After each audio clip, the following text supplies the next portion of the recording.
Então, a gente vai começar com o professor Celso e depois o Gatti e o Guilherme. A gente faz nessa ordem. Bom, boa noite. Obrigado pelo convite. Obrigado, Ismael, inclusive, por mudarem o dia, porque eu não podia, né? Estava numa livre docência até ontem à noite, então, e tenho outra semana que vem. Então, é complicado, né? Mas é um prazer estar aqui e vou fazer algumas observações sobre tropicalismo, sobre antropofagia, como me proposto, né? E eu vou tomar um viés muito particular. Na verdade, eu vou falar, a partir do Hélio Oiticica, de um procedimento crítico-teórico,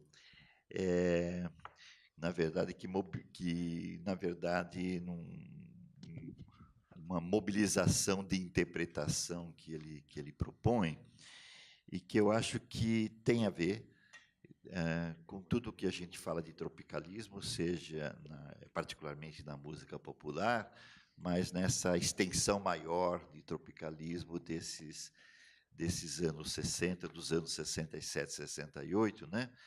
Que foi cunhado pelo Zuenir Ventura como o momento tropicalista da cultura brasileira, né?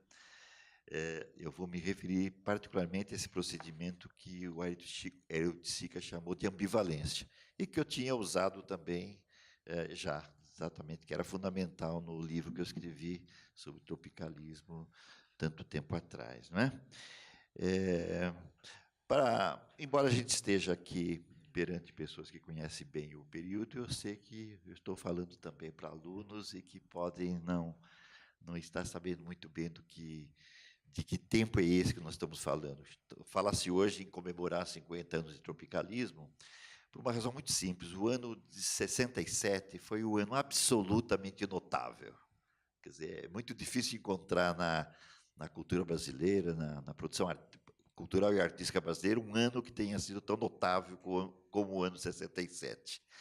Em abril de 67, foi inaugurado no Rio de Janeiro uma exposição de artistas plásticos chamada Nova Objetividade Brasileira, dentre os quais participaram Hélio Oiticica, Rubens Gerstmann, Antônio Dias e Vergara e tantos outros e alguns outros que foram associados, Roberto Magalhães, associados depois ao que veio se chamar posteriormente tropicalismo, né? E nessa exposição Nova Objetividade Brasileira é que o Hélio Oiticica montou a sua obra, o seu ambiente chamado Tropicália, que era uma coisa muito especial, onde exatamente se tinha um labirinto com duas mini instalações, não é? E todo um ambiente que possibilitava um percurso dos frequentadores, passando por uma espécie de jardim inicial, que, na verdade, simulava uma floresta, onde tinha plantas, tinha araras. No dia de inauguração tinha, por aí também, a Escola de Samba de Mangueira perambulando e tocando. E a entrada nesse labirinto, que era composto de dois chamados penetráveis, né? Era, na verdade, se fosse visto de cima, em planta baixa, seria, na verdade, um quadro do Mondrian. Quer dizer, era uma estrutura extremamente rigorosa em termos construtivistas, da arte construtivistas. No entanto, ela era feita com a moda dos tabiques, não é? Com materiais precários, ripas, panos, lonas, papelão e etc., e que, como se fosse assim, feito as casas das favelas ou as casas dos pobres em geral, não é? Que use os materiais que se encontram na rua para fazer suas casas. E nas paredes desses dois penetráveis, as pessoas encontravam uma série de frases, uma série de indicações, sempre aludindo a algum aspecto da chamada cultura brasileira e aspectos daquilo que era considerado nacional, inclusive, né? Bom, o percurso por esse labirinto era muito interessante, porque ele simulava, inclusive, o percurso pelas quebradas do morro, pelas quebradas de qualquer bairro que a gente conhece na periferia, tanto assim que se pisava em cascalhos, em areia, em água, etc., né? Mas, no fundo do segundo penetrável, que seria quase que, visto de cima, seria um retângulo, né? Tinha uma televisão ligada em qualquer lugar. E, enquanto isso, música popular brasileira, especialmente as músicas daquele tempo, eram tocadas continuamente. Era um ambiente muito interessante que simulava de uma maneira assim, digamos, muito sensível, o que seria uma imagem do Brasil tal como era cantada, né? Tal como o Brasil era cantado como uma terra toda especial, toda gloriosa, as suas florestas, as suas matas, os seus rios, e, enfim, aquela visão edênica de Brasil. Na verdade, era uma grande ironia e um percurso que permitia aos participantes ir tomando contato com aspectos que eram objeto de crítica de diversas maneiras naqueles anos 60. Bom, isso foi em abril de 67. Em maio, aparece o filme Terra em Transe, do Glauber Rocha. Bom, um pouco mais tarde, quer dizer, em outubro, tem o terceiro Festival de Música Popular Brasileira, onde aparecem as músicas do Caetano, Alegria, Alegria, e do Gil, Domingo do Parque, que depois foram consideradas as músicas que detonaram aquilo que veio a se chamar depois tropicalismo. E no fim do ano, um pouco em setembro, esqueci, em setembro tinha sido a estreia do Rei da Vela, do José Celso Martins Correia, no Teatro Oficina. Quer dizer, além disso, durante este ano, o Zé Gripino de Paulo tem lançado o livro Panamérica, um livro notável, um grande livro da década de 60 e talvez um dos grandes livros brasileiros dos últimos 50 anos, sem dúvida, talvez. Depois do Guimarães não apareceu mais nada tão detonador como Panamérica, né? Quer dizer, isso tudo mostra como esse ano de 67 foi notável, e depois que os baianos apareceram, começaram a surgir artigos da imprensa e o nome tropicalismo ficou colado a eles a partir de um fato muito simples. Quer dizer, o Caetano, no fim daquele ano, começo, eu não sei bem a data, o Guilherme sabe melhor que eu isso, o Caetano estava fazendo a música Tropicália, que não ia se chamar Tropicália, hein? Setembro também. Setembro, né? Que tinha um outro nome, que nem eu nem o Guilherme lembramos nesse momento qual é o nome que essa música ia ter. Coisas Nossas também. Coisas Nossas, exatamente. Coisas Nossas, nome muito interessante. Quer dizer, como as coisas lá do ambiente Heroitsica são todas coisas nossas, né? Quer dizer, emblemas de uma tal de cultura brasileira considerada cultura nacional, né? Bom, acontece que numa conversa entre muitas pessoas, quando o Caetano mostrou, acho que na fita ou cantando esta música, estava presente o Luiz Carlos Barreto, o cineasta, né? E ele falou assim: Oiticica, você já viu lá no Rio, Caetano, você viu no Rio o ambiente do Oiticica chamado Tropicália?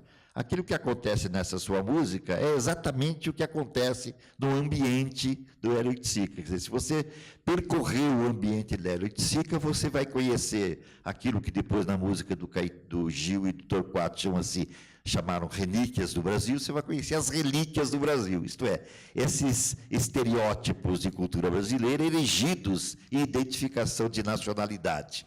Não é? E, de fato, a gente vendo a música Tropicália, a gente vai ver que, na verdade, é como se a gente estivesse adentrando no labirinto, só que esse labirinto é o Brasil. Não é? E você vai adentrando do interior para o litoral, e em todas as situações, no canto, inclusive irônico, do Caetano, né? Aquilo que é designado como brasileiro é imediatamente desapropriado, né? Então, o nome tropicalismo surgiu na imprensa, talvez, certamente através do Mota, como é que chama? Do Nelsinho Mota, né? Do Nelson Mota, num artigo que ele escreveu, parece que foi em janeiro de 68, em que ele falava exatamente alguma coisa que eu não lembro bem o nome do artigo dele, mas era algo dizendo que estava aberto um tempo de tropicalismo nesse momento, né? Então, o nome Tropicália veio, na verdade, do ambiente Aroetica e passou, retrospectivamente, a exatamente identificar o que os baianos tinham feito no festival em outubro, e aí o termo foi estendido para as produções que, de um modo ou de outro, ou estavam extremamente trabalhando com o mesmo tipo de procedimento que estava nas músicas tropicalistas, ou alguma coisa que era muito análoga, né? De modo especial, o rei da Vera do Zé Celso Martins Correia era sempre assimilada a esta produção tropicalista, mas, enfim, o nome foi se estendendo para um conjunto de produções que tratavam, de uma certa maneira, aquele momento brasileiro. Bom, mas que momento brasileiro era este? Era um momento que a gente costuma chamar de tempo das ilusões revolucionárias, das promessas de emancipação. Foram tendências muito significativas na arte brasileira, e algumas, e quase todas elas, aliás, tinham sua origem já nos impulsos de modernização da década de 50, né? Na criação dos museus, no aparecimento do cinema, que logo em seguida passa a ser cinema novo, por exemplo, Nelson Ferreira dos Santos, com o Rio 40 Graus em 58 ou 54 já, não é? Mas, enfim, coisas que foram surgindo, o teatro de arena, que surgiu no finalzinho, os museus de arte moderna do Rio, de São Paulo, é um tempo extremamente de abertura, enfim, de consolidação, finalmente, de uma trajetória de arte moderna no Brasil, de modernidade cultural e artística, já nos anos 50, e, de outro lado, ao mesmo tempo, retomando uma série de impulsos que vinham exatamente do modernismo, né? Do modernismo, tanto do modernismo paulista, principalmente, nas figuras do Mário de Andrade e do Oswaldo de Andrade. Bom, aí, o seguinte, essas atividades todas ocorridas nos anos 60 e que tiveram o seu, digamos, ponto de definição no final da década, nesses anos 67 e 68, não é? Elas realizaram um trabalho muito especial, que era o trabalho em que uma elevada taxa de experimentação artística, quer dizer, a experimentação artística levada até os seus limites expressivos em todas as áreas, especialmente nas artes plásticas, no teatro e na música popular, mas também no cinema, porque já tinha o Glauber, né, que vinha lá do Cinema Novo e faz exatamente Terra em Trânsito, 67.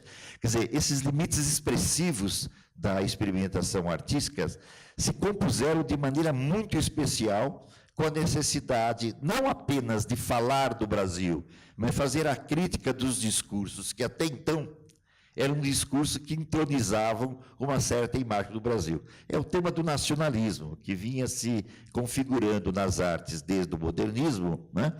E que, nos anos 60, ele assume, digamos, uma tensão muito especial, desde o começo. Aliás, se nós tivéssemos mais tempo, mas certamente nas perguntas a gente vai ter, né? Seria interessante retomar o comecinho dos anos 60, entre 61 e 64, né? E principalmente de 62 a 64, quando atua o CPC da UNE, o Centro de Cultura Popular da UNE, né? E que formula exatamente uma via de pensar, ao mesmo tempo, a modernização social e a modernização artística, a maneira de um modo de pensar arte e política daquilo que ficou chamado de nacional popular, quer dizer, de pensar a nacionalização artística e o seu teor político a partir da questão do popular, o que queria dizer arte popular revolucionária, isto é, uma arte comprometida com a transformação da realidade brasileira.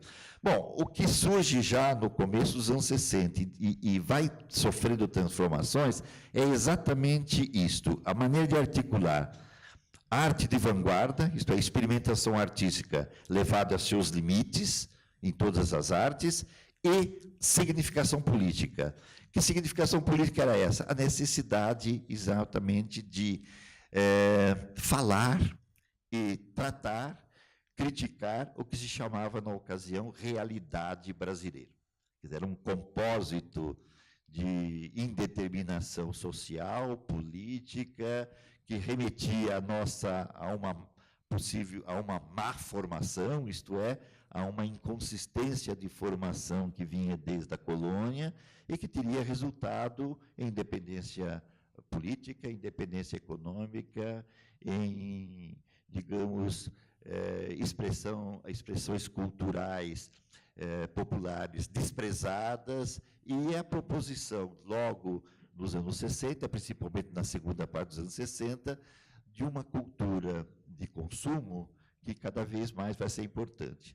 Quer dizer, a relação entre a cultura popular, que é trazida à tona de diversas maneiras, a cultura chamada, na ocasião, de cultura de elite, isto é, a cultura de extração europeia, que vinha desde a colônia e agora, desde a década de 30, já em ritmo de formação universitária, como é o caso aqui em São Paulo, com a fundação da USP em 34. E depois, o desenvolvimento da chamada indústria cultural, da cultura de massa nos anos 60, principalmente depois do golpe de 64, constituía realmente uma situação muito heterogênea, em que fazer a crítica das relações entre arte e política, criticar o nacionalismo e tentar propor alguma coisa que se distinguisse de soluções hegemônicas já dadas com relação ao que se chamava participação social, foi um problema que se colocou para os artistas em geral. E foi exatamente nesse interesse em fazer da participação artística, ou através da arte, alguma coisa que fosse extremamente motivador para uma ação política transformadora, que o tropicalismo acabou tendo uma digamos, posição muito especial. As relações entre o inconformismo social que era manifestado naquela ocasião, ao mesmo tempo com o inconformismo estético, isto é, a necessidade de produzir linguagens que dessem conta dessa nova situação, fizeram do tropicalismo alguma coisa muito fundamental.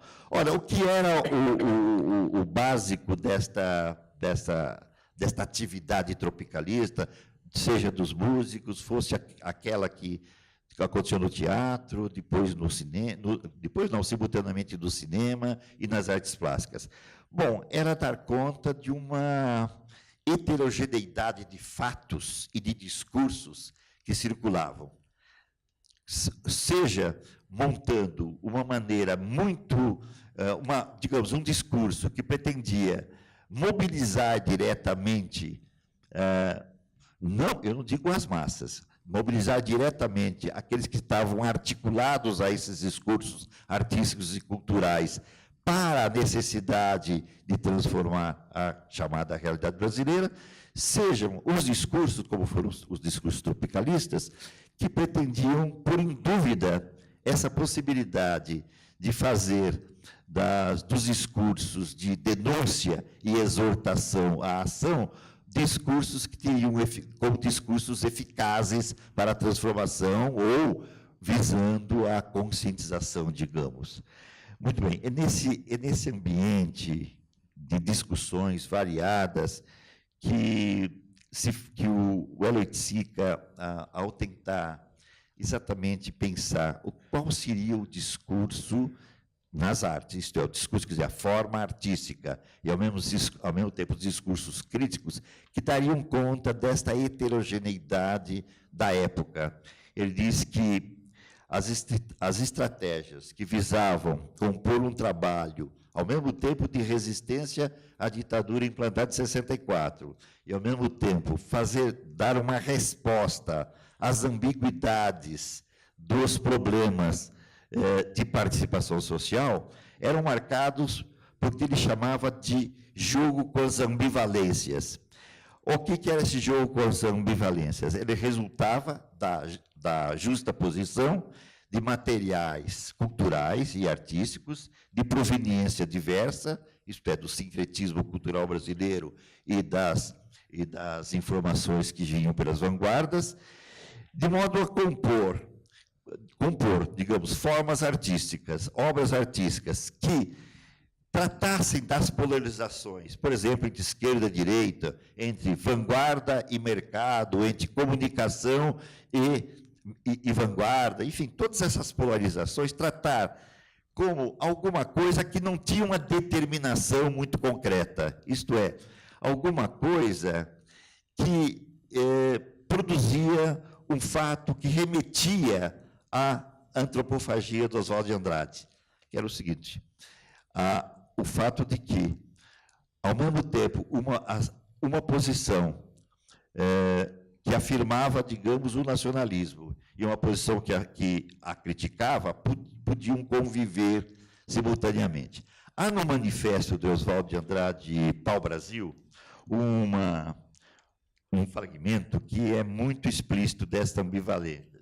É o seguinte: ele diz assim, o manifesto Pau-Brasil: temos a base dupla e presente, a floresta e a escola, a raça crédula e dualista e a geometria, a álgebra e a química, logo depois da mamadeira e do chá de erva doce. Vamos ficar apenas com a floresta e a escola. Ora, a floresta seria exatamente esse dado natural, que seria constitutivo de uma nacionalidade, seria constitutivo até de uma identidade brasileira, do homem brasileiro. E a escola era a cultura que vinha de fora, a cultura europeia. Entendeu? Quer dizer, este é que é importante. A ambivalência vem de que não se tratava de a modernização que vinha vindo. Digamos, a modernização que era precária, era muito inicial nos anos 20, mas que nos anos 50, fruto da industrialização, já era realmente um fato muito notável. E nos anos 60, nós tínhamos não só essa modernização, como a consolidação de uma modernidade artística e cultural. Quer dizer, esta modernidade e esta modernização, ela proviria tanto do influxo externo vindo, por exemplo, das vanguardas europeias, ou de todos os costumes, todos os valores europeus, como era proveniente diretamente, mais diretamente, da cultura agora que vinha dos Estados Unidos, a cultura de consumo, a cultura de massa. Essa mistura de informações de vanguarda, de informações da cultura de massa, das informações, digamos, do que seria o sincretismo cultural brasileiro, produziria, digamos, uma situação muito indiferenciada e muito difícil de configurar, e exatamente a ambivalência daria conta de um polo e de outro, isto é, da floresta e da escola, sem a exclusividade de um e de outro. Isso é problemático. Isso é muito problemático porque nas discussões que se faziam naquele momento, essa posição crítica feita de ambivalências, não é? Que para o Oiticica, para os tropicalismos, era exatamente para evitar cair em absolutismos, de afirmar uma polaridade ou outra, era alvo também de críticas. Quer dizer, por exemplo, na crítica, por exemplo, a própria crítica famosa do artigo extremamente importante, do ensaio extremamente importante do Roberto Schwartz, né? Ele achava que o tropicalismo compunha, na verdade, esses polos e de uma maneira ambivalente, e a ambivalência aí, na verdade, servia para um conformismo. Isso também aparecia claramente num famoso discurso também, num famoso texto do Augusto Boal, né? Em 68, na Feira Paulista de Opinião, né, onde ele dizia que o tropicalismo era gentil, exatamente porque ele faria uma composição. A ambivalência servia para uma composição. Não era assim que os tropicalistas pensavam, não era assim que o Oiticica pensava, e nem era assim que Oswaldo de Andrade pensava. O importante na ambivalência é a tensão entre os polos. É na tensão, porque é o E, que está exatamente o forte da proposição. Para exatamente evitar que a politização, isto é, a chamada participação, recaísse apenas num dos polos.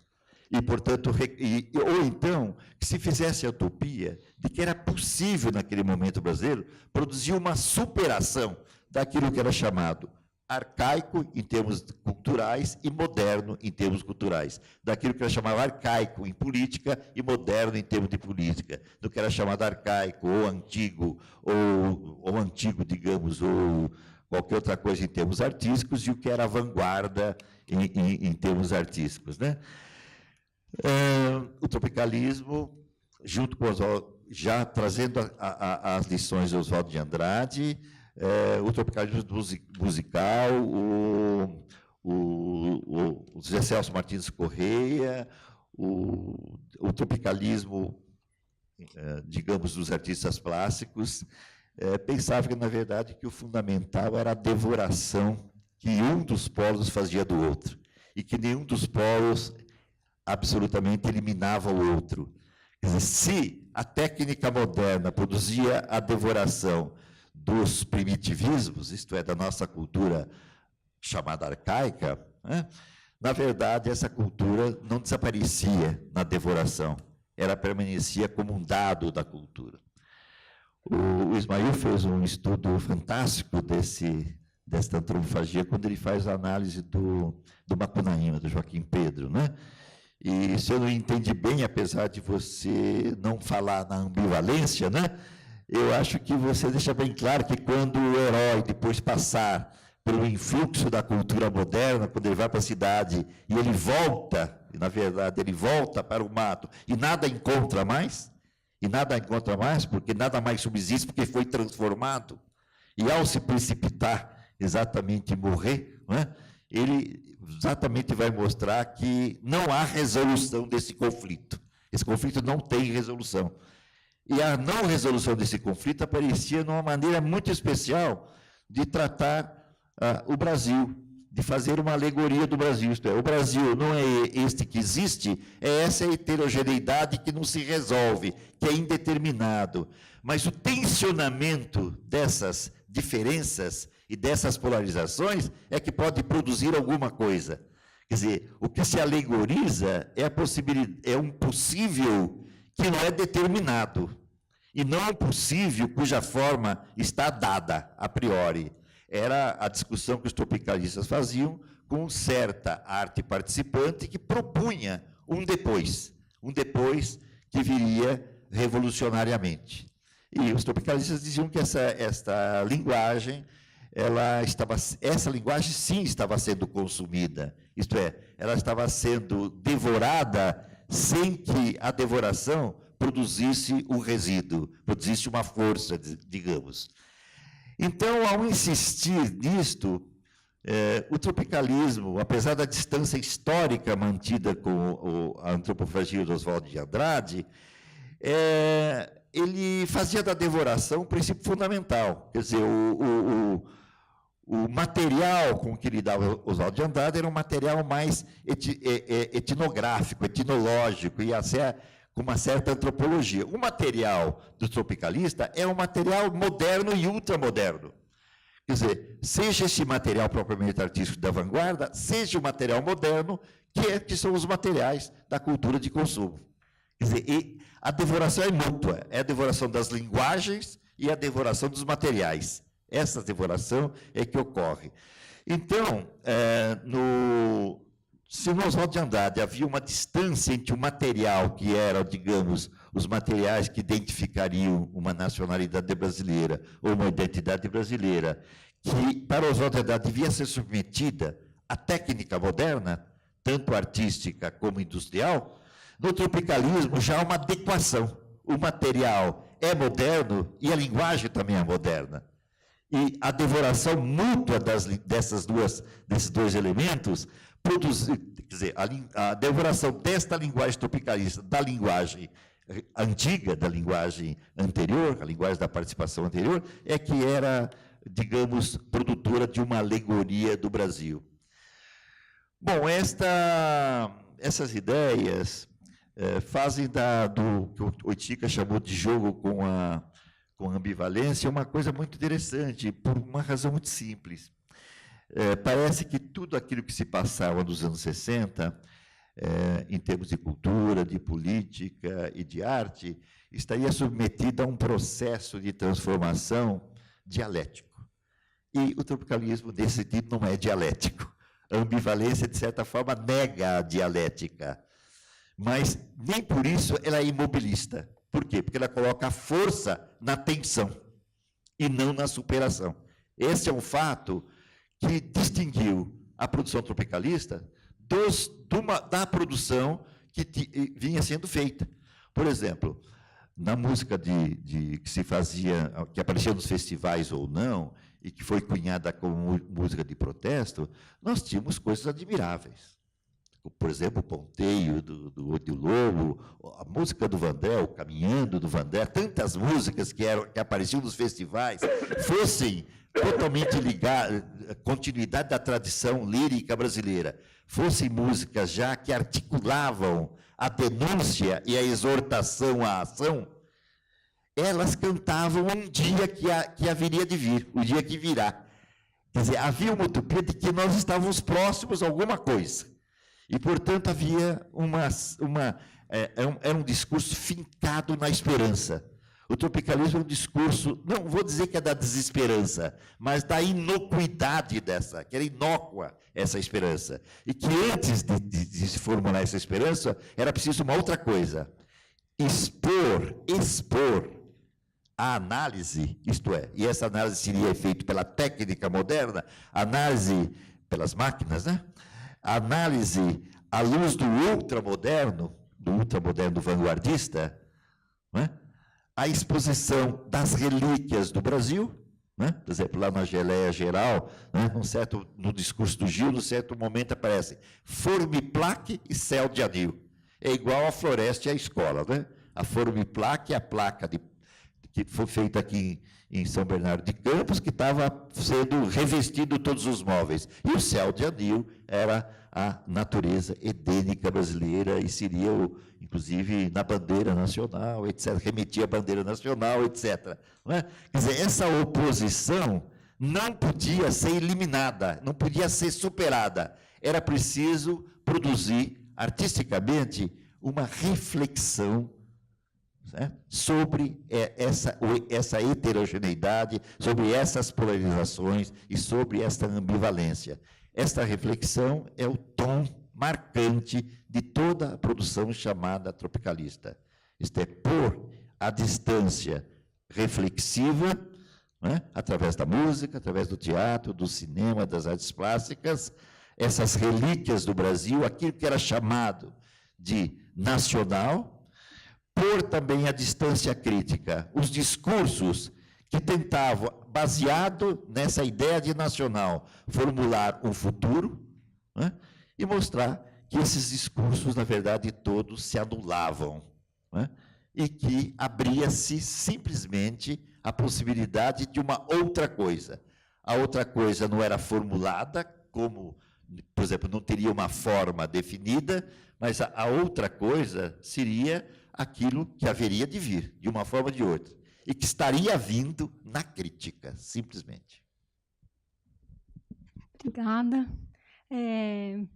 Eu acho que a gente vai ter oportunidade de retomar alguns pontos dessa aliança de opostos da Tropicália, né, que, através da figura do Gil, né, se a gente pensar outras alianças que ele faz, Luiz Gonzaga e Beatles, Baião e rock and roll, e também essa passagem do movimento antropofágico dos anos 20 para a Tropicália, já com esse aspecto mais industrial e de cultura de massa, acho que a gente talvez possa retomar isso daqui a pouco, também com pensamento sobre o nacional. Eu queria passar a palavra para o Gatti, talvez te pedindo para comentar um pouco as imagens do filme dos Ganzella que a gente acabou de ver e que, enfim, talvez algumas pessoas tenham reconhecido essas imagens que o Orson Welles filmou no Brasil nos anos 40, mas que também nessa aliança de modernidade e arcaísmo, talvez seja interessante retomar e talvez partir um pouco daí, te pediria. Claro. Obrigado. Nossa, quantas ideias riquíssimas que dá para a gente debater, que o Celso é generoso demais e complica a vida da gente. De qualquer forma, eu estava pescando um pouquinho das últimas coisas que você falou, Celso, que essa tensão, que ela não é dialética, né? Eu veria essa tensão como dialógica.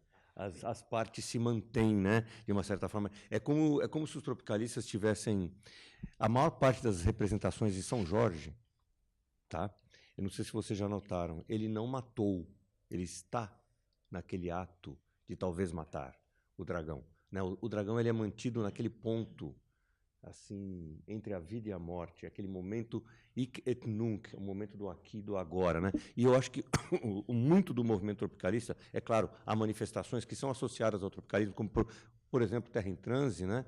Em que você tem uma questão que o Ismael discute muito bem, a questão da teleologia, como é que ela está implicada ali e tal, mas muito do que o tropicalismo fez era voltar-se para o presente. E o presente é você estar andando na rua e tem uma banca de jornais com revistas de estrelas e cardinais bonitas. Então, isso era já uma constatação.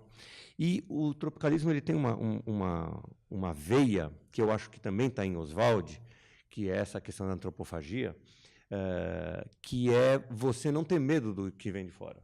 Pelo contrário, é você identificar em nós a capacidade de saber metabolizar o que vem de fora, né? E eu acho que os tropicalistas eles fazem isso em 67 através de uma atitude pop, mas pop de pop art mesmo, né? Que é você pegar os materiais, a lata de sopa e você fazer uma colagem e tal. Eles estavam fazendo isso no Brasil com as nossas coisas, com as coisas nossas, né? E isso é incrível, né? Fazendo com as coisas nossas do arcaico, do natural e do urbano, de consumo, do lixo, das coisas que você almejava. Quer dizer, a minha camiseta, leia na minha camisa, né? Baby. Então, até a palavra baby em si, né? E sem medo de se dizer eu estou sendo controlado ou estou sendo deglutido pelo imperialismo. Não, é o contrário, né? Isso que é uma das coisas mais revolucionárias do tropicalismo. Agora, eu estou entendendo o tropicalismo como um ponto de inflexão. Eu acho que 1967, 68 foi um ponto de inflexão importante. A gente tem uma certa visão do passado, né? Principalmente as pessoas da minha geração, que eram adolescentes na época. Pô, em 68 aconteceram coisas, eu falo para meus alunos, vocês não têm noção, né? O momento deles é agora, eu tenho que respeitar isso, né? Mas a gente lembra de 68, coisas estavam acontecendo não apenas no Brasil, em vários países do mundo. E os tropicalistas, eles captaram isso muito bem e traduziram isso muito bem localmente, né? Mas é um ponto de inflexão. Nós tivemos outros pontos de inflexão nessa trajetória que começa em 22 também, né? Que tem um ponto que começa, que tem um ponto de inflexão em 22. E não é à toa que Oswald é trazido à tona, não é à toa que o Rei da Vela é montado, não é à toa que Macunaíma é Mário, é Oswald e é Tarsila, né? A gente não pode se esquecer de Tarsila, de toda a produção dela. A pintura da Tarsila é tropicalista, de raiz, não dá para você não dizer. O Abaporu é tropicalista, né? E estava lá, feita essa pintura nos anos 20, 30, quer dizer, esse contínuo, ele está bem claro, né? Para mim, pelo menos, né? E hoje ficou mais claro ainda com o filme dos Ganzella, que é uma compilação, né? O filme dos Ganzella é uma compilação. E a coisa filmada é a coisa filmada no estúdio, por ocasião da gravação daquele LP. LP, né, é uma palavra que não se usa mais, né? Daquele álbum do João Gilberto, o Gil e o Caetano e a Bethânia, numa participação especial, que foi muito celebrado na época, que era algo que os tropicalistas, o Gil e o Caetano, desejavam desde os anos 60. Puxa vida, gravar com o João, né? João é a baliza deles, né? E o João é tropicalista? Uma boa pergunta, né? O João é ultramodernista, mas o João já tem uma veia tropicalista no sentido de que ele abraça o jazz, ele recria o jazz, ele joga de volta o jazz, ele fala, olha, jazz, está aqui, ó, olha o que eu sou capaz de fazer de volta. Então, essa veia é inegável, né? Mas o Sganzerla está um pouco deslumbrado, ele está filmando aquelas 3 pessoas, os seus 3 ídolos, ali sem síncro. Eles estão falando, cantando outras coisas, e não é o que a gente está ouvindo. Mas, enfim. E o resto da compilação é exemplar, porque ele justamente chama atenção para o fato de que nós temos uma outra inflexão, um ponto de inflexão importante, que é 1941. Não é porque o Orson Welles desceu a escadinha do avião e veio filmar no Brasil. Não é apenas por isso. Quando o Orson Welles chega, Grande Otelo já estava lá e foi fazer parte do filme dele. Quando o Orson Welles chega, Vinícius já estava compondo seus primeiros poemas e foi trabalhar no filme dele. Dalva de Oliveira, um monte de gente. Dorival Caymmi, né? Dorival Caymmi, que tinha acabado de, entre aspas, perder a sua pupila e parceira, que justamente tinha feito a trajetória inversa. Carmen Miranda Dada, que vai para Hollywood, né, para se tornar a estrela mais bem paga dos anos 40 no cinema hollywoodiano, né? Aliás, a mulher mais bem paga nos Estados Unidos inteiro, nos primeiros 5 anos da década de 40. Né? Mas ele não coloca Carmen Miranda, mas ele coloca uma outra figura que talvez tenha passado despercebida para muita gente, que é uma figura muito pouco conhecida, que era Eros Volusia. Não sei se você ouviu falar, Eros Volusia, ela tem esse nome, né? Eros Volusia, o nome de batismo dela era Eros Volusia, tá? Porque ela era filha da poetisa, da poeta erótica dos anos 20, Gilca Machado. Então, ela dá o nome à própria filha de Eros Volusia, porque era uma mulher que vivenciava, né, totalmente a arte dela, que era uma mulher que fazia poesia erótica nos anos 20. É uma mulher muito ousada, né? E Eros cresce e se torna bailarina. E o que ela vai fazer? Ela tem uma formação eclética, mas ela quer criar a dança brasileira. Então, Eros Volusia ela é uma figura que aparece no filme dos Sganzerla e que deu uma contribuição e que talvez ela seja tão esquecida quanto o Agripino, né? Que precisa ser recuperado, que a gente precisa revisitar a obra dessas pessoas. Eros Volusia fez mais. Ela criou uma escola de dança no Rio de Janeiro, já desde aquela época, dos anos 40, mas o que ela tinha feito antes dos anos 40? Ela foi a primeira brasileira que foi trabalhar em Hollywood. Eu acho que houve atores e atrizes que foram, mas fizeram uma passagem muito breve, né? Mas ela foi para Hollywood levar a sua dança para um filme. Ela fez um filme que se chama Rio Rita, com Abbott e Costello. É um filme que se passa na fronteira do México.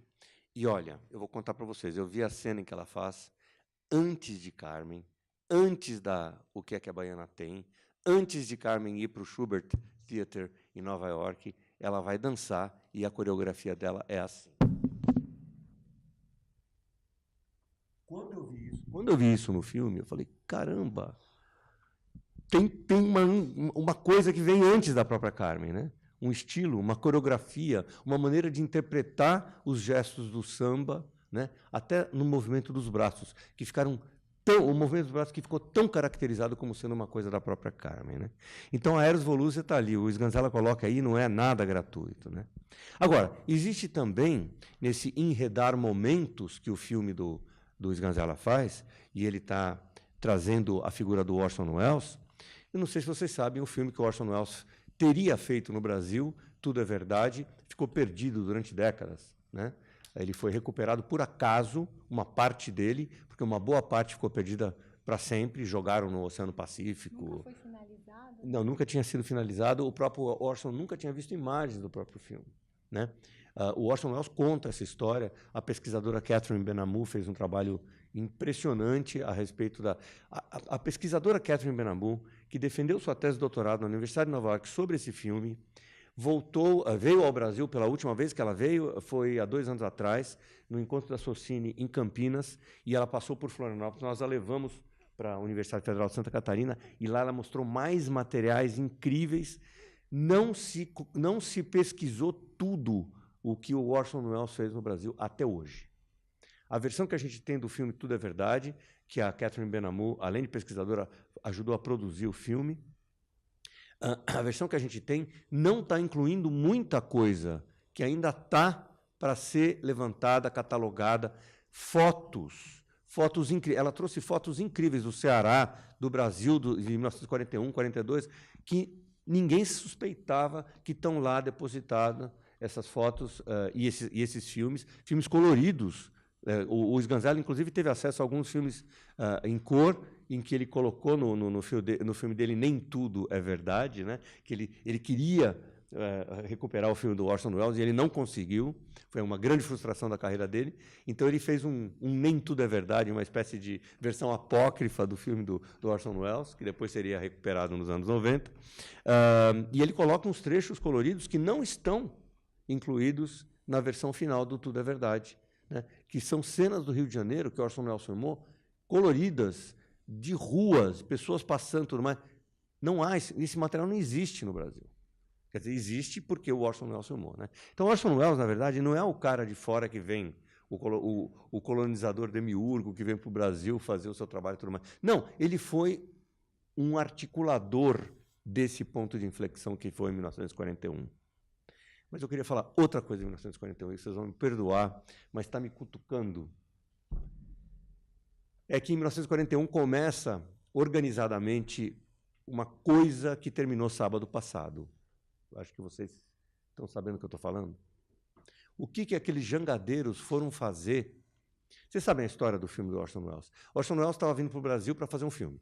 Ele queria fazer um filme no México, no Brasil e na Argentina, mas ele não tinha certeza ainda do roteiro, estava meio vago. Ele tinha passado pelo México, feito filmagens, tinha uma historinha que ele estava contando um menino, um touro, de tourada, não sei o quê. E depois ele chega no Brasil. Só que ele chega no Brasil daqueles aviões DC-3, que levavam vários dias, e no caminho, no material de leitura de bordo, tinha uma revista Time, que tinha uma reportagenzinha sobre a façanha de 3 pescadores brasileiros que tinham saído do Ceará para ir para o Rio de Janeiro para reivindicar carteira de trabalho, direitos trabalhistas. E é isso que eu estou me referindo.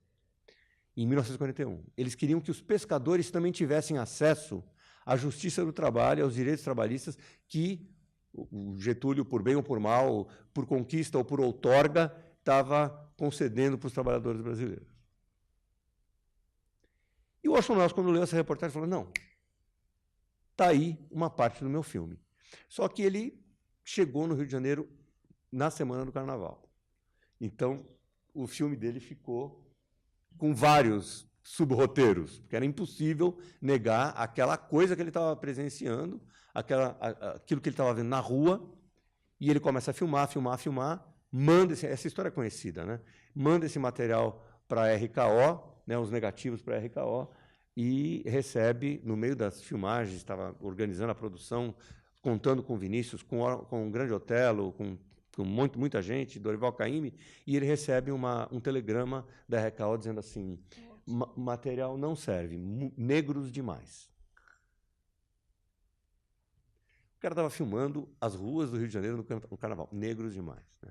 Eu não vou contar o resto da história, vocês vejam a produção, porque o próprio Orson Welles aparece. Um dia ele fez uma filmagem nos anos 80, contando essa história sobre a maldição que caiu sobre o filme. A verdade é que, quando ele estava filmando, o Jacaré, que era o líder dos jangadeiros, morre afogado diante das câmeras. É uma tragédia que acontece. Quer dizer, o cara que veio herói, o líder dos 3, 4 jangadeiros, chega no Rio de Janeiro e morre afogado durante a filmagem, né? Então, essa façanha do Orson Welles é uma outra história. Mas ele traz esse dado o cosmopolita, do cara que vem de fora, o cara que vem de Hollywood, o cara que já tinha feito Cidadão Kane, já era famoso no Brasil também, né? Pelo menos nos grandes centros urbanos e tal, e ele vem trabalhar junto com os brasileiros para fazer isso. Isso é um ponto de inflexão importante que eu acho que o filme do Rogério está trazendo para a nossa lembrança. Agora, tem um lado, uma veia, um tom nostálgico no filme do Rogério Sganzella, né? Porque você tem repetidamente o João Gilberto cantando Brasil, a Bahia, no tempo que você escrevia com H e tudo mais. Então, existe eu acho que não é nem saudade, é nostalgia mesmo, né? De uma coisa que já foi e tudo mais. E a gente tem que entender que é uma coisa curiosa, que aqueles dois tropicalistas que estão ali gravando com o João Gilberto, aliás, eles estão ainda com né, as suas roupas espalhafatosas, tudo mais, que contrastam tremendamente com o terno eterno, né, do João Gilberto. Ele só veste aquela roupa, não tem jeito. E eles ainda estão trazendo aquela imagem dos tropicalistas de 13 anos antes, porque esse disco é de 80, né? 81. E que nós estamos passando por um momento de grande transformação ali também. É outro ponto de inflexão, que é a anistia, que é o desmonte da ditadura militar, né?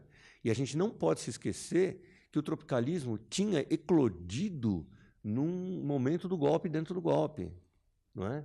Que nós tínhamos visto o Rei da Vela, né? Eu tive o privilégio de ver como adolescente. Agora tentei ver, está super esgotado, mas é uma montagem, né? Difícil, não consegui ingresso. Alguém aqui viu? Puxa vida.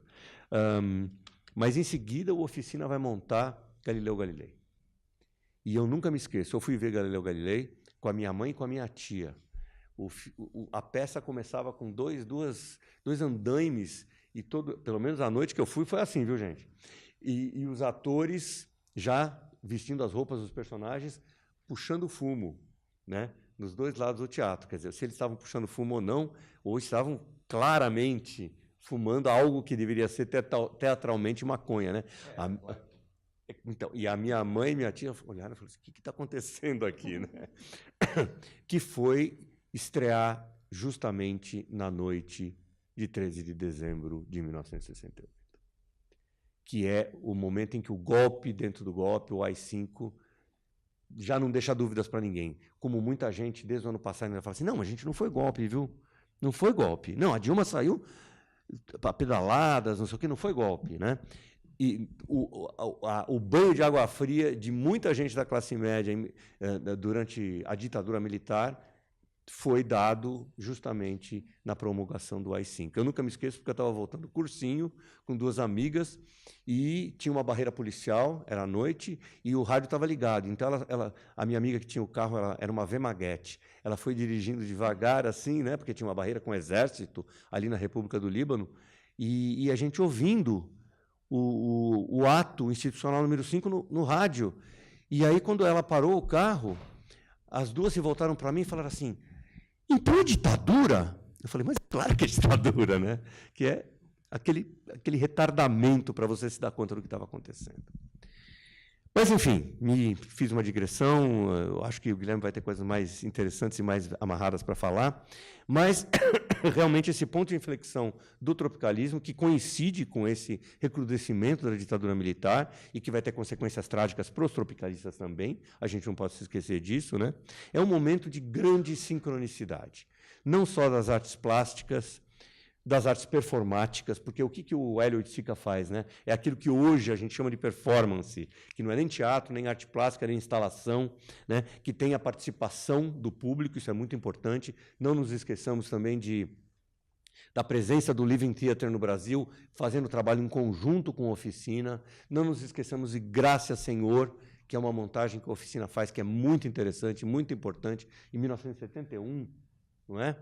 Que dá continuidade a todo esse processo de vanguarda no teatro brasileiro. E não nos esqueçamos também que a tensão que o tropicalismo traz, ela traz também não apenas do pop e do brasileiro, ela traz também entre o popular e o erudito, porque a presença de...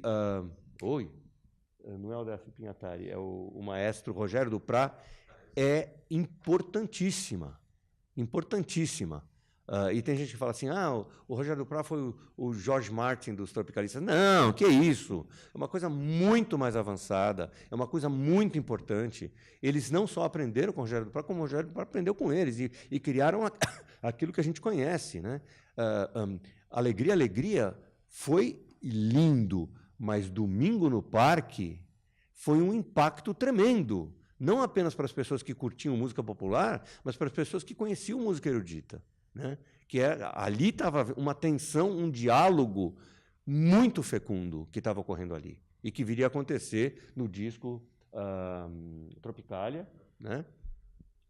Que a presença do Rogério Duprat é inegável, ele percorre, né? E trazer os mutantes, gente, trazer os mutantes, o samba, a capoeira, o berimbau e a música erudita de vanguarda, experimental, né? Isso não é pouca coisa. Pelo contrário, é muita coisa, é muito importante isso, né? E na literatura também, né? Não podemos esquecer a literatura também. Vários fenômenos da literatura que estavam acontecendo, não apenas do Agripino, mas o próprio Suassuna, o Romance da Pedra do Reino, que é um trabalho extraordinário, que foi lançado nessa época também, que, por menos associado que ali seja ao tropicalismo, né? Ele está associado a toda uma recuperação do arcaico, justamente, né? O armorial e tal, mas que é muito interessante a gente pensar nessa articulação e nessa sincronicidade, nesse acontecimento simultâneo que ocorre aí, né? Mas é isso, gente. Eu tenho mais coisas para falar, anotei aqui um monte de coisa, mas eu vou parar por aqui para deixar que vocês se manifestem também. Guilherme. Ok. Obrigado. Obrigado, Osmail, pelo convite.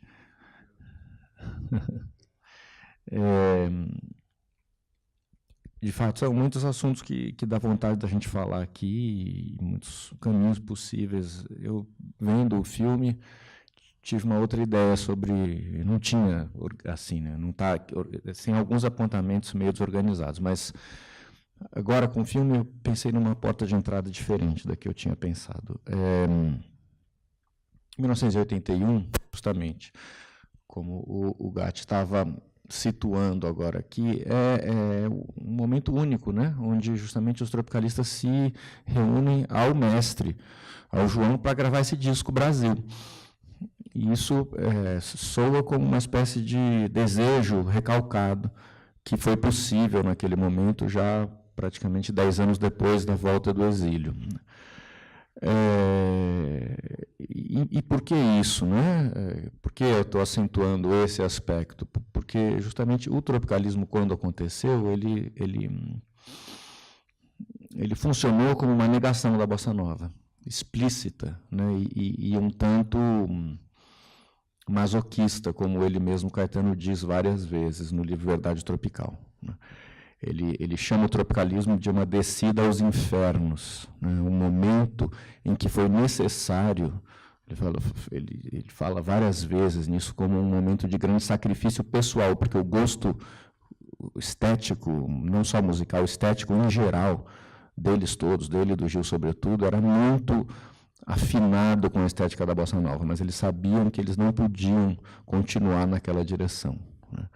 Por uma série de razões, as pressões do mundo e a situação do Brasil impunham uma ruptura com tudo aquilo que significava um projeto de modernização ligado ao Estado, um projeto de classe média carioca que lançava um halo idealizante sobre o país que tinha culminado em Brasília.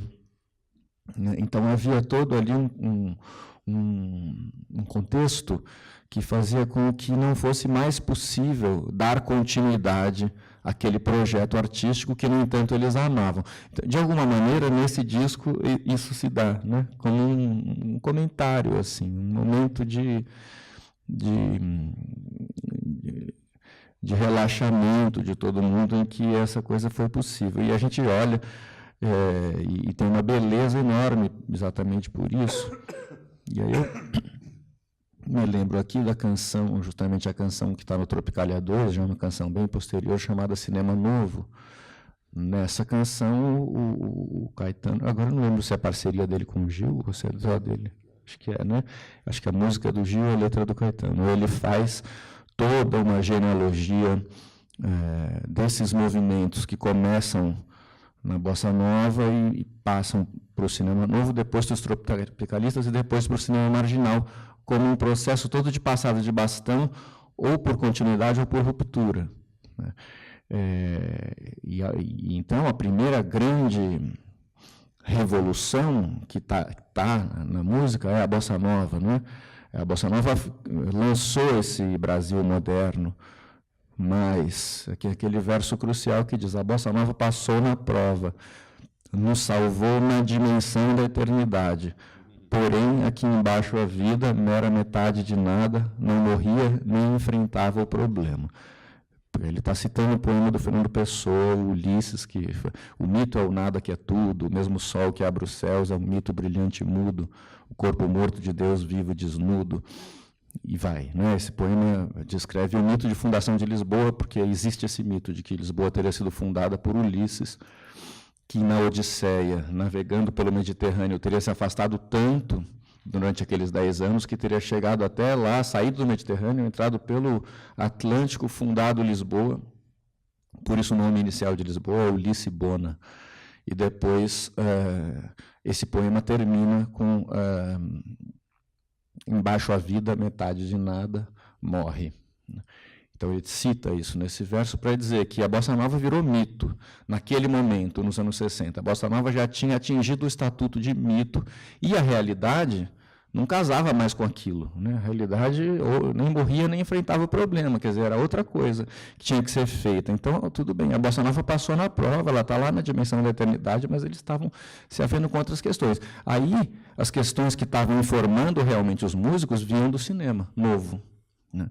Era o cinema novo quem estava mexendo nesse inferno aí, nessa descida aos infernos. Quer dizer, era o cinema novo quem estava trazendo conteúdos de um país extremamente contraditório, né? De um país que tinha uma dimensão terrível, né? Que era esse país que já durante a ditadura militar precisava ser enfrentado, um país que tinha traços de arcaísmo estruturais e, ao mesmo tempo, o surgimento de uma indústria cultural e de consumo que levava tudo isso para uma outra direção, e essas duas coisas como que pareciam um cenário em desagregação. Daí a alegoria, né? A alegoria tropicalista que trabalha com esses polos aparentemente inconciliáveis, porque justamente o Robert Schwartz, nesse famoso texto, faz um panorama histórico do momento e usa uma expressão interessante que era um espetáculo de anacronismo social, né, que o Brasil vivia. Quer dizer, houve o golpe militar foi sustentado por um pacto que ninguém esperava, né, entre o latifúndio e o imperialismo norte-americano. Né. Esse pacto ele revelava traços do tal do espetáculo de anacronismo social, quer dizer, haviam combinações muito estranhas e que, no entanto, tinham que ser enfrentadas, e talvez uma lógica marxista não estivesse se revelando tão em condições de fazer essa leitura em tudo que ela tinha de contraditório. Então, os tropicalistas na música, que vão vão dialogar com Elliot Sica ao tomar esse nome, quer dizer, tem aí todo o Celso listou muito bem os eventos todos de 67, existe uma contaminação mútua, mas nessa canção o Cinema Novo ele é explícito nesse aspecto que toca muito no centro do debate aqui hoje, né? Olhando para o Cinema Novo e extraindo de lá as informações que vão alimentar as canções tropicalistas, que talvez, de certa forma, é o que ele diz na letra também, alimentam o cinema marginal depois. Né? Tem um ping-pong aí entre música popular e cinema. Então, essa ruptura com o Brasil da Bossa Nova, ela foi fundamental dentro desse grupo de artistas da contracultura da segunda metade dos anos 60, que passaram a flagrar e a figurar um outro Brasil, que não era o Brasil do bom gosto, de classe média, nem era mais um Brasil também que cabia numa arte de matriz construtiva, exatamente. Né? Ainda que o Hélio e a Lígia venham daí, eles acabam mudando muito o caminho para se aproximar das coisas, porque aquele desejo de forma construtiva ele não era suficiente para pegar todas essas sujeiras. O Hélio tem um texto que se chama Brasil Diarreia, né, que fala muito disso. É um texto dessa época. Ele fala: é preciso mergulhar na merda, afundar no mau gosto, trazer as tripas para fora, né? Isso é um procedimento totalmente oswaldiano, né? Transformar o tabu em totem, né? Você ir, José Celso faz isso muito também. Você eleger tudo aquilo que é o abominável, né? E fazer, e exaltar isso, e trazer isso de uma forma explícita para, de alguma maneira, também, de alguma maneira, acabar com o poder mágico que aquilo teria sobre você, né? Então, o Caetano faz isso nas canções. Ele põe Baby, você citou, né?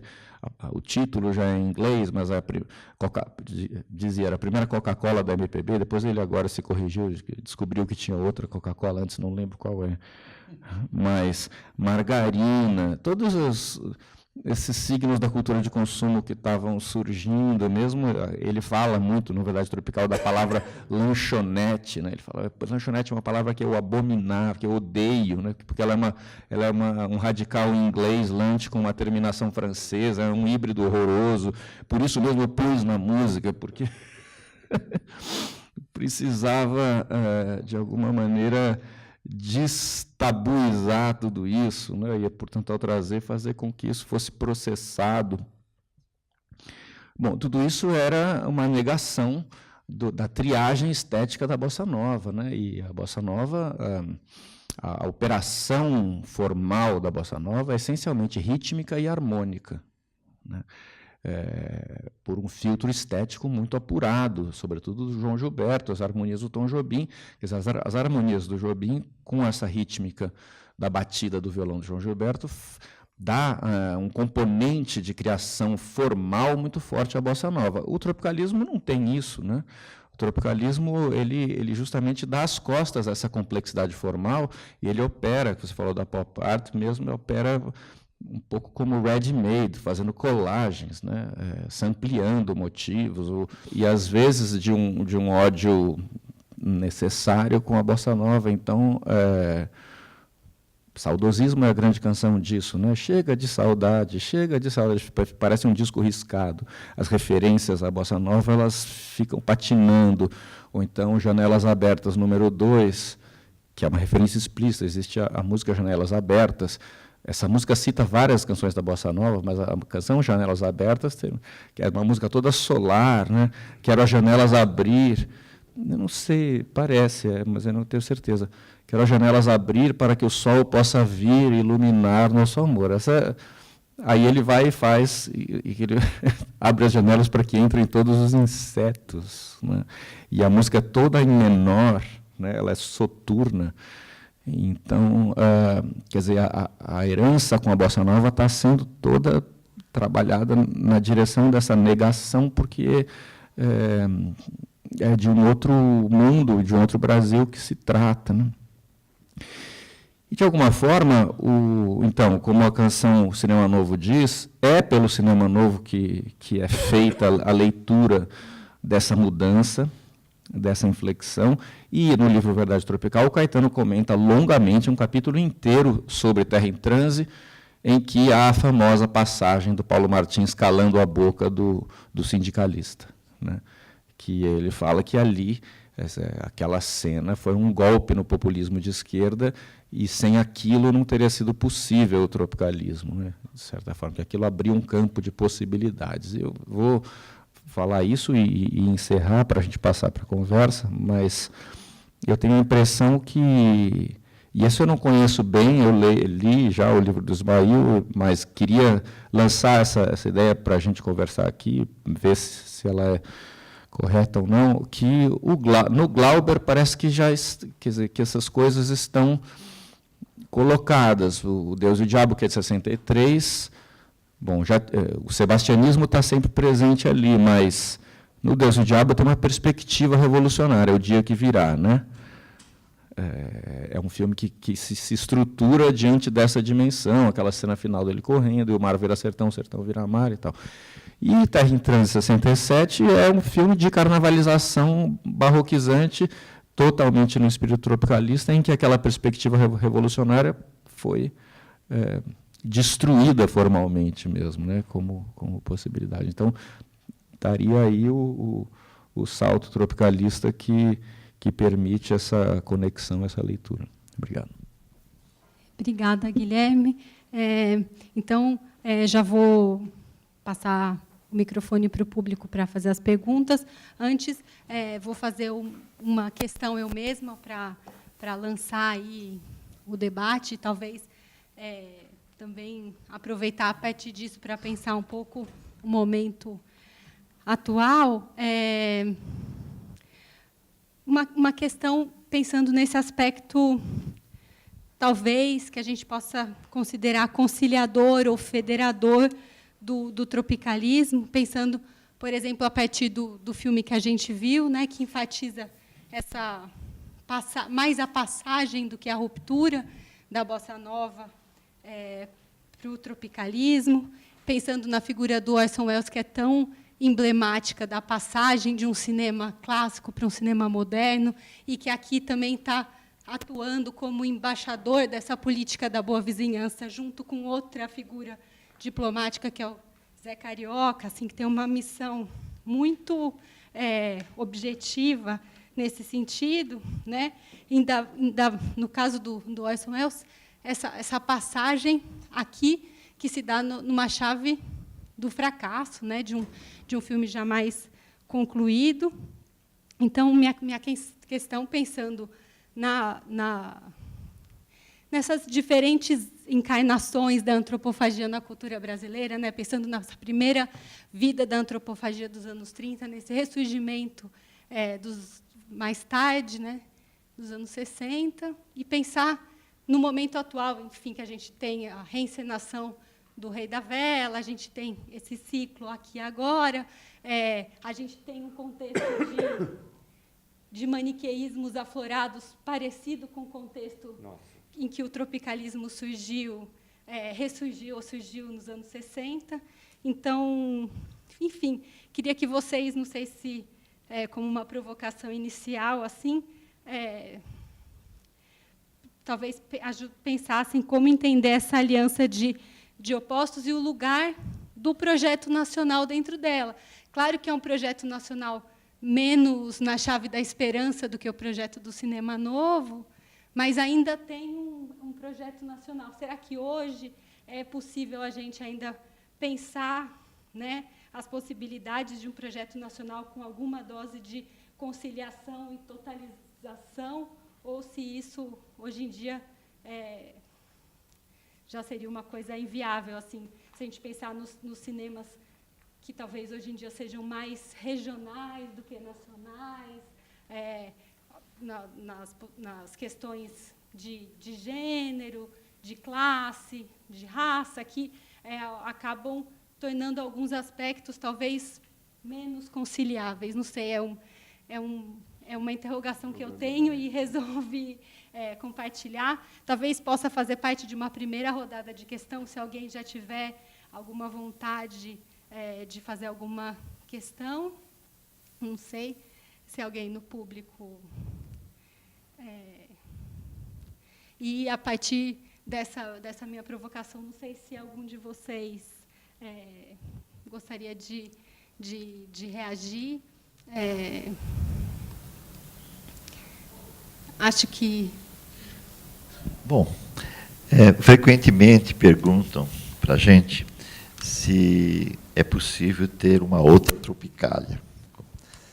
Eu digo não, porque ela foi fruto exatamente de um momento histórico muito preciso. Quer dizer, todas essas ambivalências, essas polarizações, esse maniqueísmo, isso tudo, de uma certa maneira, foi consumido. Entendeu? Por quê? Porque, naquele momento, o tropicalismo, ao mesmo tempo, por exemplo, musical, né, mas os outros também, não é?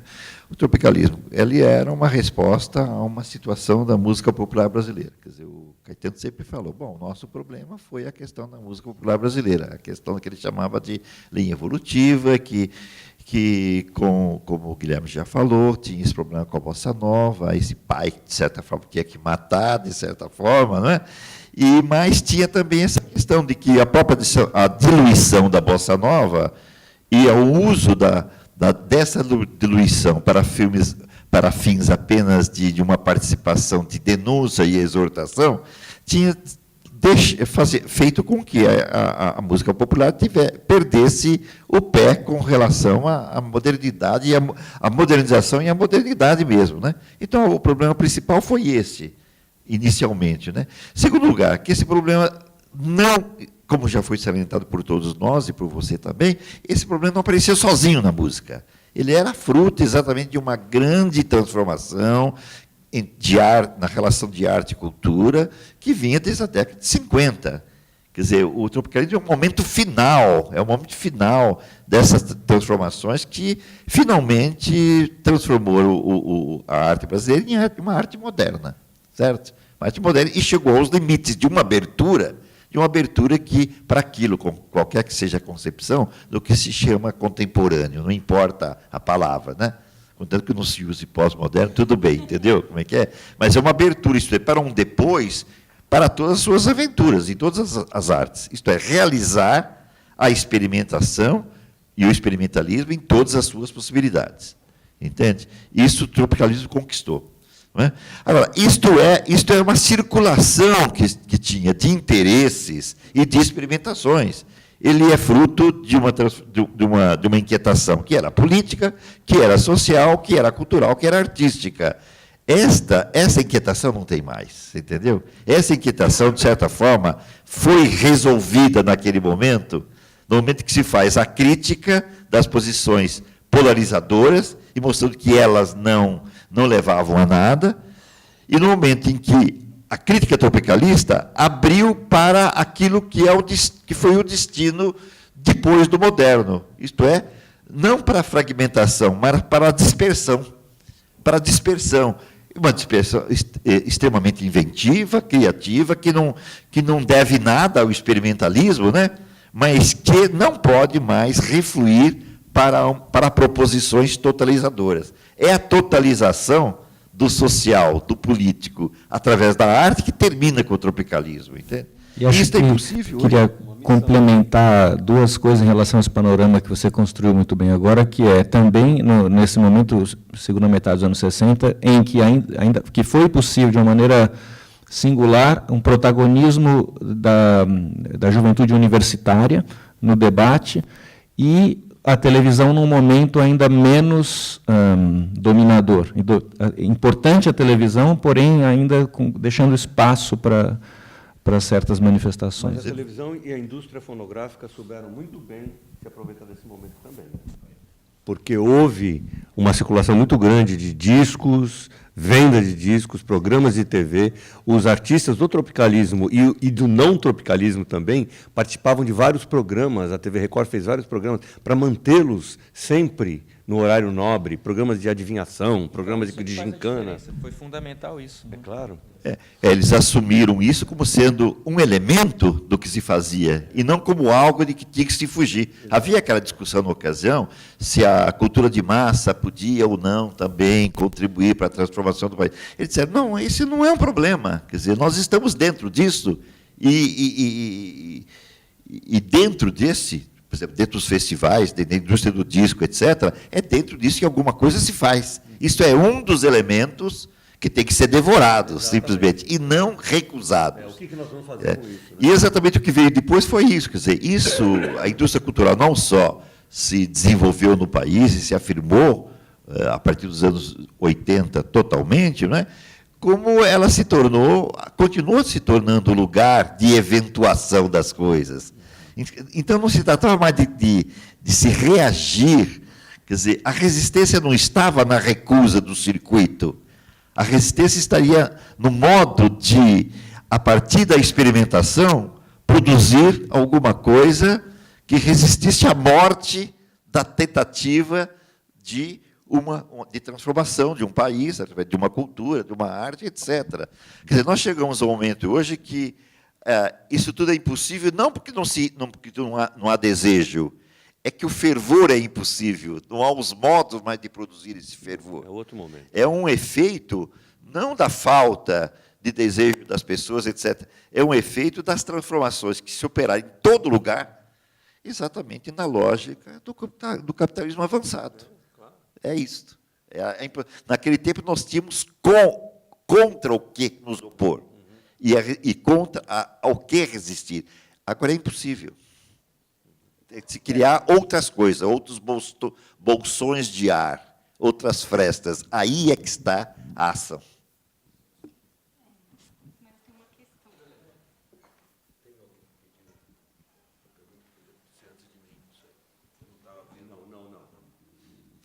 Não, a partir do que vocês falaram, eu me lembrei. É uma coisa bem de época, em termos assim de testemunho, né, no caso. É que, com relação a por que a gente começou com Terra em Transe, é porque ele foi um choque, uma experiência de choque, e que deflagrou muitas reações. Não por acaso, o Rei da Vela, na primeira encenação, em 67, foi dedicado ao Glauber. Né? Não por acaso, o Caetano, até no Verdade Tropical, continua ainda se referindo ao filme. Como ele disse ponto. Que a coisa do tropicalismo nasceu no dia em que ele viu o Terra em Transe. Isso no caso dele é incrível. E justamente porque o Terra em Transe foi uma espécie de, vamos dizer, autocrítica, né, referida a todo aquele passado, digamos, que naquele momento se configuravam como ilusões, né, de um certo tipo de arte conscientizadora, pedagógica, a ideia do intelectual gramsciano, que traz à luz, etc. Não, o intelectual no filme do Glauber é abominável, se a gente quiser assim ver, né? Uma figura autoritária, errática, etc. Ao contrário dos outros em volta dele, que são disciplinados e cumprem, né, uma proposta do partido. Né? Enfim, ali estava subentendido que toda aquela proposta de transformação social via populismo era uma crítica que o Glauber estava fazendo ao PC, né? A Sara e aqueles outros personagens. Agora, o que é interessante lembrar também, quando eu digo testemunho, é o seguinte: logo depois, no período, assim, no início dos anos 70, o tropicalismo teve um processo de diluição, vamos dizer assim, em que passou, num certo tipo de circulação, inclusive na mídia, a ser visto como uma espécie assim de exaltação do kit nacional, exaltação do mau gosto, um tipo de postura que não era exatamente aquilo que a gente testemunhou no momento em que tudo se deu, né? E uma das coisas com as quais o cinema, por exemplo, teve dificuldade de trabalhar foi o fato de que, nas ditas performing arts, quer dizer, nas artes performáticas, a relação do trabalho com o público, a relação do trabalho no momento da fruição, ela permite um tipo de interação, seja no teatro, seja, por exemplo, a alteração que houve na forma como se entendia uma apresentação musical, seja num teatro, seja na TV, é totalmente distinta do de anterior. No começo, a gente pode até comparar com o Fino da Bossa, né, que foi essa coisa de jogada da TV. O Paulo Machado de Carvalho e a turma lá da TV Record, naquele momento, ficaram muito impressionados com o sucesso que o show, o Fino da Bossa, tinha tido quando teve uma temporada no Teatro Paramount, ali na Brigadeiro Luiz Antônio, quase lá no centro. Elis Regina e o Jair Rodrigues. Foi a partir do sucesso daquele show no teatro que veio a ideia de puxar a questão da música popular, como eles já tinham feito com a Jovem Guarda. Negócio de Domingo, Roberto Carlos, etc. Então, eles bolaram toda uma programação que assim, está na antípoda do que é hoje a programação de TV no Brasil, que era ver nessa presença da música popular brasileira, nas suas várias vertentes, né, uma força da qual eles procuraram se apropriar, porque você tinha o Jovem Guarda no domingo, você tinha o Fino da Bossa na quarta-feira, mas era gravado na segunda. Foi aí que apareceu publicamente o Chico Buarque, foi aí que certos nomes ganharam muito mais repercussão, como o próprio Edu Lobo, etc. E, bom, depois, a partir de 67, o Gil e Caetano já identificados com uma proposta, embora ele já estivesse na televisão antes disso. O Gil e o Caetano participaram dessa programação já em 66, por aí, 65, 66. Agora, o que é interessante é que, quando eles fizeram esse movimento, havia um senso de teatralização, né, da apresentação em público, né, da MPB, que eles levaram, inclusive, para o momento em que a TV Tupi é quem acabou dando espaço para eles fazerem o programa deles. Bem breve, né? E que foi por quê? Foi breve porque logo veio o ato 5, e o ato 5, na verdade, ele foi um processo de interrupção de alguma coisa que estava caminhando num certo sentido, provocou o exílio, né? Provocou um momento de absorção desse choque do endurecimento da ditadura.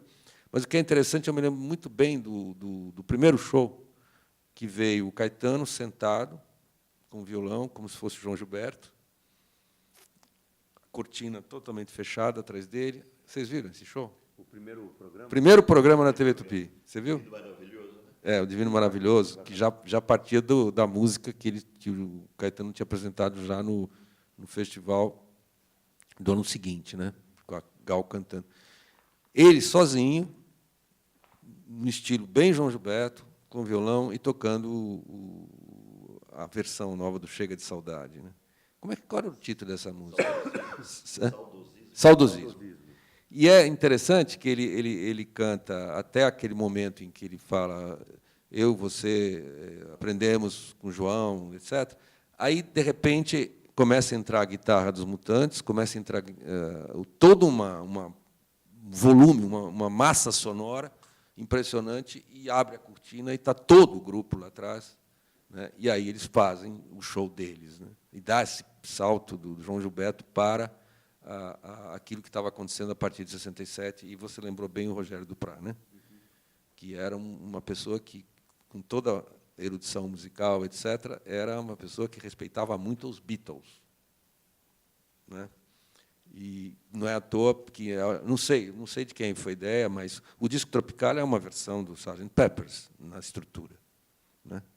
Uma música que dá na outra, aquela coisa, toda aquela estrutura que está lá no Sgt. Peppers está no Tropical. Também, a capa também. Então, o que eu acho interessante é que aquele momento ele teve um dinamismo que também o teatro pôde trazer, não só pelo Rei da Vela, mas por outras encenações que teve naquele momento, que o cinema, por exemplo, buscou por outras vias, porque o cinema, você queira ou não, você tem uma tela lá e você tem a plateia aqui, né? A relação possível de interação é de outro tipo, completamente diferente. Digamos assim, que, de certo sentido, é um limite que o cinema tem.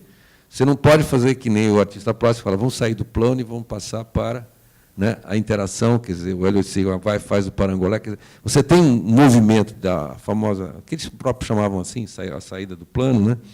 Nas artes plásticas isso foi possível. O teatro, por si só, pela própria natureza, já tinha essa interação. E a música popular também, porque se a gente comparar o que era, até, inclusive, o Fino da Bossa, um mês antes daquele festival de 67, depois o que passou a começar a acontecer, né, foi essa alteração radical da relação com o público, né, que, inclusive, gerou aquele discurso do Caetano no outro. O Sérgio Ricardo jogou violão. O Sérgio Ricardo jogou violão, e depois o Caetano fez aquele discurso que está gravado, com os estudantes, né, que tiveram uma reação muito... Eu me lembro, eu era estudante naquele momento, e os aderentes, os que aderiram a tudo isso, estavam entusiasmados. E depois foi tiveram muita briga aqui para essa cidade universitária, porque havia uma parcela muito grande que... E você vê essa ponte aí com Bossa Nova e o concretismo, que depois quem foi elogiá-lo foi o Augusto de Campos com o Viva Vaia. Sim, e também o primeiro livro, né, de reflexão sobre isso foi o Balanço da Bossa, que é do Augusto, né? Viva Vaia era para o Caetano. É, claro. Não, mas eu acho interessante essas diferenças das várias formas de expressão, vamos dizer, que fez com que, no cinema, essa história, depois, vai dar no cinema marginal, que era um cinema de agressão, muito agressivo, mas uma agressão que sempre tinha que se fazer a partir do que está na tela. E não como nas outras áreas, você podia ter outras formas de interação. A ideia da interação no cinema encontrou algum limite. Então, os cineastas buscaram equivalências para isso. O Bressani, principalmente, o caso do Agripino, né? Aliás, vamos ter o Hitler Terceiro Mundo aqui. Que dia que é? E vai ter, sábado, o debate que vai ser em torno disso, do Tonati, do Agripino e do Bressani. São os três. vai ser na Cinemateca sábado. Deixa eu fazer um comentário. Tá. Sim, eu queria só lembrar esse aspecto dessa dinâmica que eles fizeram, que foi extrema, foi uma das coisas que causou um estranhamento muito grande nos militares, né? Esse tipo de atitude de a cada semana você propõe uma nova forma de atingir o público, não no sentido de criar uma harmonia na situação, mas de tensionar, tensionar tudo sempre tensionando e procurando ir para frente numa certa velocidade, para que aquilo não pudesse ser diluído, vamos dizer assim. E depois do ato 5 veio um pouquinho de diluição, né, por outros, né, que transformaram, que legal, isso aqui é kit demais, então é brasileiro. Aquela versão amena e diluidora do próprio tropicalismo, que acabou existindo um pouco também. Muito ok. O Zé Celso diz sempre muito que a questão crucial de 68 foi que foi uma revolução pelo corpo, né? Que o que aconteceu ali foi um embate do corpo. Isso que você está falando traz essa lembrança, e não é à toa que o Caetano e o Gil são exilados e os que eram mais de esquerda, supostamente, não, porque tem uma questão muito mais comportamental que atinge, né, o centro do sistema do que ideológica. O corpo e aí o Hélio e a Lígia estavam fazendo uma revolução corporal nas artes plásticas, né? Com a participação, com a espacialidade, com parangolés e tudo isso. E tem uma carta do Hélio para a Lígia, que está lá naquele livrinho, que eu achei muito interessante essa percepção quando eu li ali, porque em 68 a Lígia está fora do Brasil, o Hélio está contando para ela justamente as coisas que estão acontecendo ali, e ele está muito próximo do Caetano e do Gil. E está admirando demais o que o Caetano e o Gil estão fazendo, e ele está contando para ela, mais ou menos, essas coisas, o que eles estão fazendo, e um pouco quem são eles, porque ele está descobrindo quem são eles, e ali já não sabia bem exatamente. E aí ele conta uma cena de que ele acompanha o Caetano num programa do Chacrinha, e essa cena é forte, né, porque quando acaba, adoravam, quando acaba o programa, o Caetano é devorado pela massa, o auditório que está ali corre para cima dele e quase que arranca a roupa dele, as pessoas pegam. Tem uma violência física que Hélio fala, eu fiquei apavorado, aquilo foi uma curra, ele sofreu uma curra do auditório. E aí ele fala para a Lígia, toda essa questão do espectador que nós estamos trabalhando, ela pode ser muito mais violenta do que a gente imagina, né? Eu vi essa possibilidade, quer dizer, nos nossos trabalhos, isso ainda tem uma dimensão ainda um tanto artesanal, nessa participação do espectador e do corpo. É ainda muito controlado. Isso aqui está às vésperas de explodir. Você vê desculpe, tem um recorte de classe distinto aí, né? O público que frequentava os festivais e que, quando não gostava de uma canção ou de um artista, chamava bicha, né? Que também é uma referência ao corpo também, mas tem uma manifestação, as pessoas brigavam, saíam na porta do teatro, enfim, tinha alguns que faziam passeata contra a guitarra elétrica, outros que faziam a favor, enfim, né? Agora, no Chacrinha, o recorte de classe é bem distinto. Porque aquele público do Chacrinha não é a classe média de estudantes, intelectuais, nada disso, né? É uma classe média baixa, é o pessoal que ia receber bacalhau, né? É outro papo. E, no entanto, você percebe aí que ir no Chacrinha significava testar a popularidade do tropicalismo, do Caetano, do Gil e tudo mais, que tinham, né, que eram ouvidos, que eram reconhecidos e, inclusive, atacados fisicamente. Eu queria só falar uma coisa, porque apareceu aí de passagem, apareceram os nomes do Rogério Duprat e dos concretos.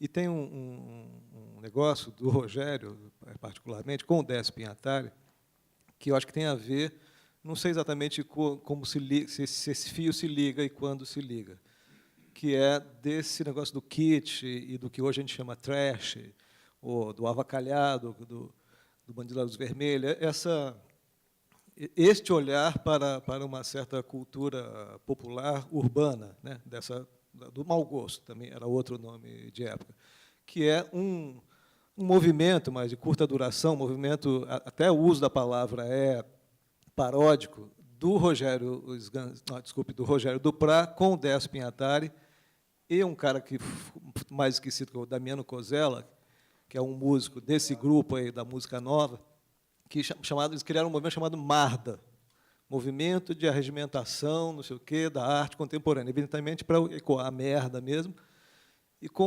numa chave de happening.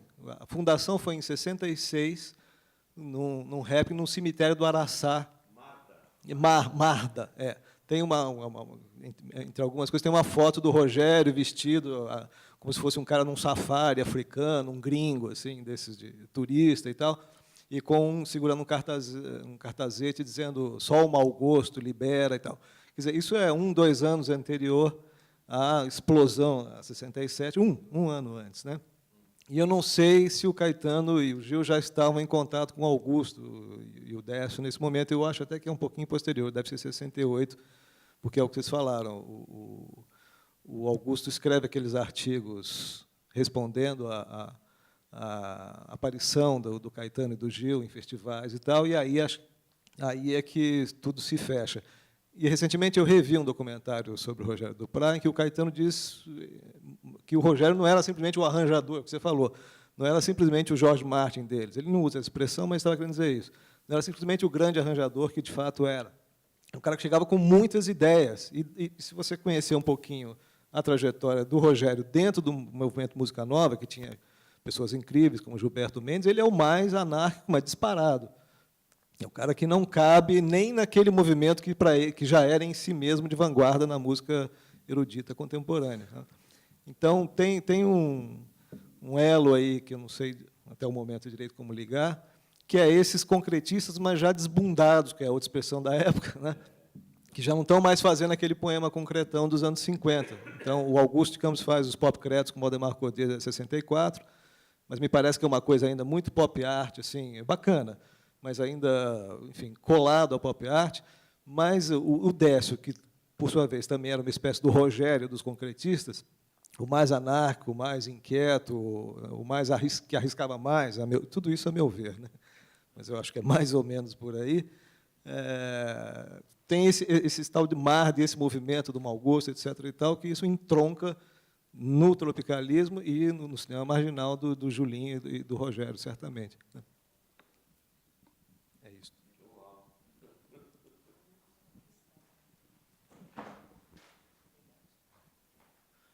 Eu queria fazer uma perguntinha também. Quando o Ismael começou a trazer, o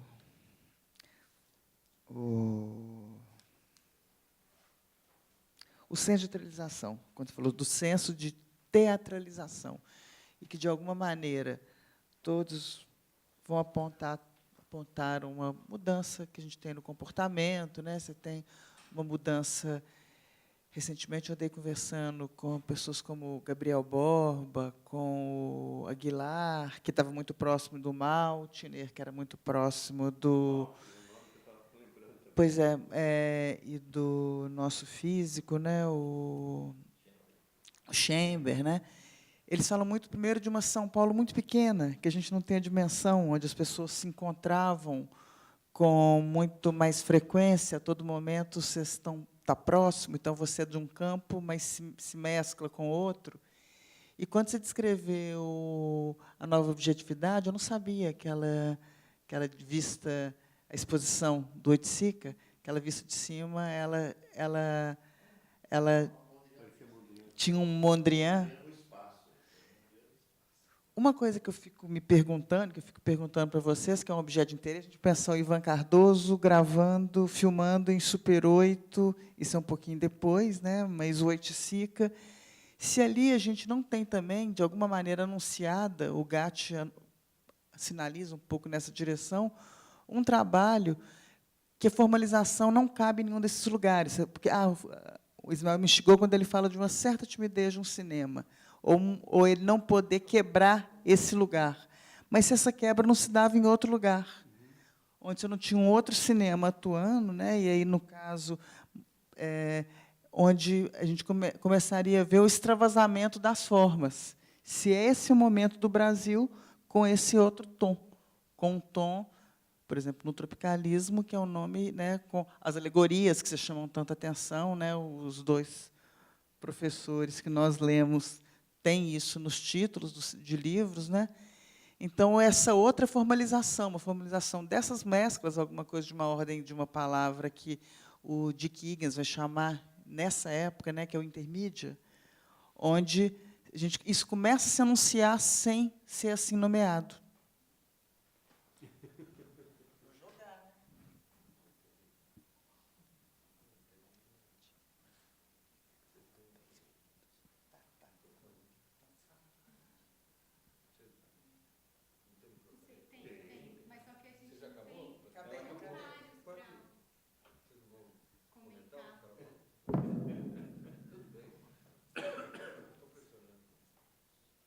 Gente, só um momento. Já são 9 e pouquinho, a gente queria já ir encerrando, tudo bem? Que já estamos aqui há quase 2 horas, e, enfim. Sim. Vamos fechando. Então, não sei se alguém queria... se vocês, talvez, quiserem dizer alguma coisa para concluir, um pouco na direção do que a Patrícia eu vou tentar amarrar um pouquinho algumas ideias que eu não cheguei a mencionar aqui, né, que nesse meu pensar assim mais espectral desse momento que tem esses pontos de inflexão que eu falei, que é 22, no caso aqui o filme do Rogério lembra a gente de 40, 41, e depois 67, 68 e tudo mais, né? Tem um impulso, né, que a gente até discutiu, né, na minha tese, que é esse impulso de que o intelectual não fica mais voltado, ele não fica na praia de costas para o Brasil, olhando para a Europa. Ele se volta para o Brasil, né? Isso tem um primeiro impulso fortíssimo em Euclides, né? E depois um homem já esquecido, que o professor Cruz Costa lembra muito bem, que é um filósofo que vai para o Vale do São Francisco, que é Vicente Licínio Cardoso, que vai escrever sobre o sertão, né, que vai fazer trabalho de campo no sertão, ninguém fazia nessa época, e morre de disenteria trabalhando no sertão, né, quer dizer, que é um mártir da ciência brasileira, de um tipo de cientista, de um tipo de comunicador, de um tipo de artista que como todos esses aí, que se voltam para o Brasil, que se voltam para o interior do Brasil. Que eles não, mas o que o tropicalismo faz é atenção. Você está olhando na sua direção. É uma coisa meio Janus, assim, né? Eles estão olhando para o que está acontecendo lá fora e estão olhando para o que está acontecendo aqui dentro. Então, é um passo qualitativo muito interessante que aconteceu na cultura brasileira, né? E que está longe de ser metabolizado por nós, está longe de ser criticado, tem muita coisa para a gente explorar ainda, né? Enfim. Em relação ao que você colocou, eu lembrei de uma expressão que o Décio Pinhatari inventou, chamada produssumo, né?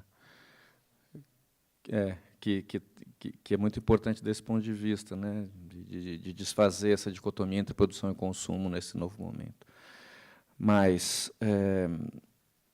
para encerrar, eu queria também falar uma coisinha que eu esqueci de falar, que eu acho que arremata o argumento da lembrança do tropicalismo como masoquista. Quando o Caetano fala disso... Quando ele fala disso no livro, várias vezes, ele sempre fala se reportando ao Zé Celso, que o Zé Celso teria dito isso, ou dizia isso. A gente não acha nos textos do Zé Celso essa palavra, mas ela é interessante na discussão com o Roberto, porque o texto do Roberto Schwartz acusa o tropicalismo de ser sádico, no modo como ataca o público e tal. Eu acho que essa visão do masoquismo ela é mais interessante, porque ela contém esse componente mais sacrificial, ritual, que é fundamental.